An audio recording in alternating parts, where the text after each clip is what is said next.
бунёди биноҳои таълимии иловагӣ дар назди муассисаҳои таҳсилоти миёнаи умумӣ, иншооти тандурустӣ ва хати обинӯшокӣ дар ноҳияи Темурмалик 4 иншооти муҳими иҷтимоию зербиноист, ки аз ҷониби пешвои миллат тариқи фосилавӣ ифтитоҳ ёфт.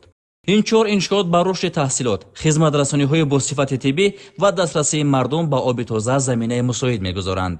бинои иловагӣ дар назди муассисаи таҳсилоти миёнаи умумии рақами 10 бо тарҳу сифати хуб сохта шуда, барои дар шароити мусоид ба таҳсил фаро гирифтани хонандагони деҳаи Чавроқ бунёд ёфтааст. мо пайравони пешвои муаззами миллат кӯшиш менамоем, ки бо баҳои хубу аъло таҳсил карда баҳри ободу зебо гаштани ватани азизамон Тоҷикистон саъю кӯшиш намоем. шароитое ки ба мо муҳайё гардааст, мо бояд ҳамеша хонем илм омӯзем ва баҳри ободии ватани азизамон саъи кӯшиш намуда Тоҷикистонро ҳамеша ба пеш бурем. 10 синфхона барои 480 хонанда дар 2 баст пешбинӣ шуда, кабинетҳои фаннии муҷаҳҳаз ба омӯзиши назариявӣ ва амалии хонандагон нақш мегузорад. иншооти мазкур дар доираи лоиҳаи дастгирии стратегияи миллии рушди маорифи ҷумҳурии Тоҷикистон сохта шудааст. фармоишгари иншооти мазкур гурӯҳи татбиқи лоиҳа таҷдид ва идомаи сохтмони мактабҳои миёна буда, дар рафти сохтмон зиёда аз 40 нафар сокинони маҳаллӣ ба ҷои кор таъмин карда шуда, иншооти мазкур дорои таҷҳизотҳои замонавӣ буда, бо тамому аёниятҳои хониш муҷаҳҳаз гардонида шудааст.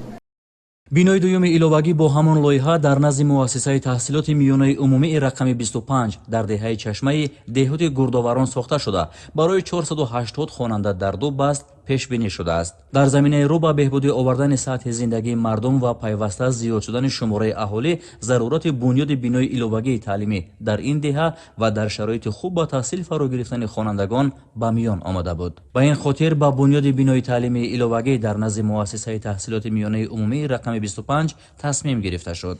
мо миннатдории худро ба асосгузори сулҳу ваҳдати миллӣ пешвои миллат муҳтарам Эмомалӣ Раҳмон мерасонем, ки ба мо чунин муассисаи нави замонавӣ сохта ба истифода додааст.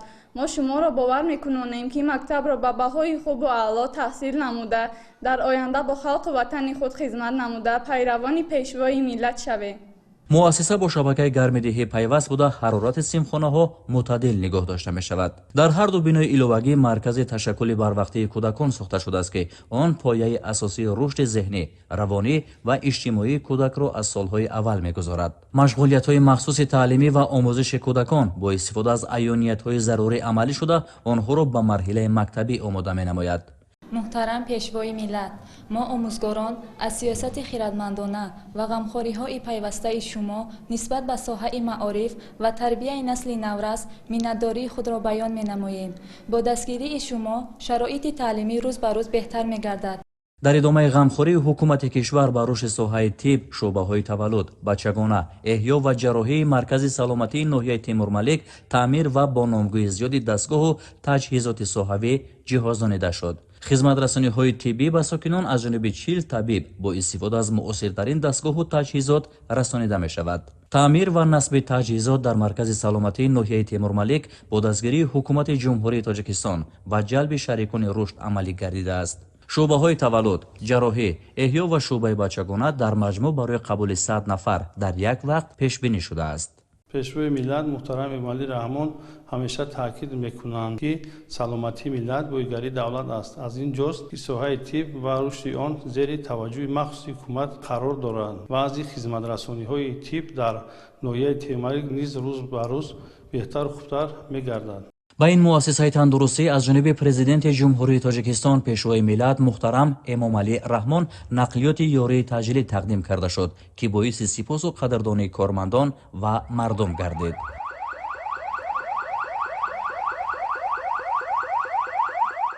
бунёди шабакаҳои нави обтаъминкунӣ дар ноҳияи Темурмалик аз ҷумлаи муҳимтарин иншоот буд, ки аз ҷониби пешвои миллат муҳтарам Эмомалӣ Раҳмон ба таври фосилавӣ ифтитоҳ ёфт. ду лоиҳаи марбут ба таъмини сокинон бо оби тозаи ошомиданӣ аз ҷониби соҳибкори саховатпеша Ҳабибулло Сулаймонов амалӣ гардид. мардум аз норасои об дар маркази маъмурии ноҳия шаҳраки Баҳманрод, деҳоти Танобчӣ ва Гурдоварон, маҳаллаҳои Баҳодурон, Чашма, Заркамар, Гуронде, Саид Муъминобод ва Танобчии боло солҳои зиёд азият мекашиданд. амиду флак об дар аруба меовардем, хайду сател соф буд, дигаш ҳамаш лоева. باقی مونده شد نویوبه در روی آب چند اینمتری اچرد میستودن آدمو میگرفتن عذاب داشتن. برای دسترس کردن آب ما مجبور بودیم که فرزندانمون براهای دور بچه‌مایی که در کوه هستند روان کنیم برای آوردن آب. از آب باران در فصل بار ذخیره می‌کردیم که جمع کنیم استفاده بریم. خلاصا مشکل خیلی سخت برای یگان آبچکاری و یگان کاری بدون آب نمی‌رسید. وقتی آخر من با واسطه ماشین آب می‌خریم در سردابا ذخیره می‌کنیم.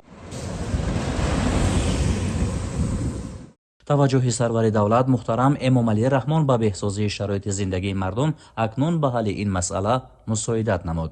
قبلا سیستم موجوده از دو منبع تامین کرده میشد، یعنی آب روی زمینی از دریای قزلسو و آب زیر زمینی با واسطه چاه عمودی. اون وقت درشتی آب، تیرگی آب با استاندارد آب نوشاکی موافقت نمیکرد. مقصد لایحه این بود که شهرک بهمن‌رود با آب نوشاکی آشامیدنی که با استاندارد آب نوشاکی جواب است باید موافقت کند ساخته با استفاده داده شود.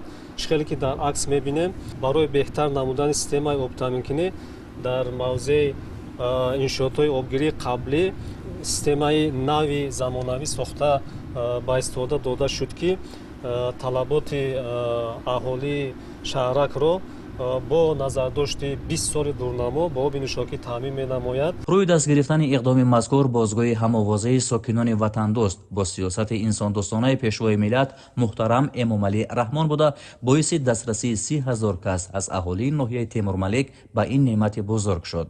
با خدمت فیضبخش اساسگزار صلح و وحدت ملی پیشوای ملت پرزیدنت جمهوری تاجیکستان محترم امامعلی رحمان علاقه این مشکلی در 3 جماعت ناحیه، 1 جماعت شهرک و 2 جماعت دهات حل خود را یافت و علاقه به هر یک خاندان آب نوشاکی رفته رسید. تصمیم است که آینده نزدیک باز 5,000 ساکنان دهات دوردست ناحیه در مسافه های تا 12 کیلومتر با آب تازه آشامیدنی تامین گردند. آب از دریای سرخاب در حوض دارای گنجایش 7,000 متر مکعب ذخیره شده اول تکشین می شود. آبی به این طریق صاف شده باز با استفاده از تجهیزات معاصر از چند مرحله پاکسازی می گذرد و اول به 8 مخزن آبی در نقطه های گوناگون ساخته شده و از آنها به خانه های مردم انتقال می یابد.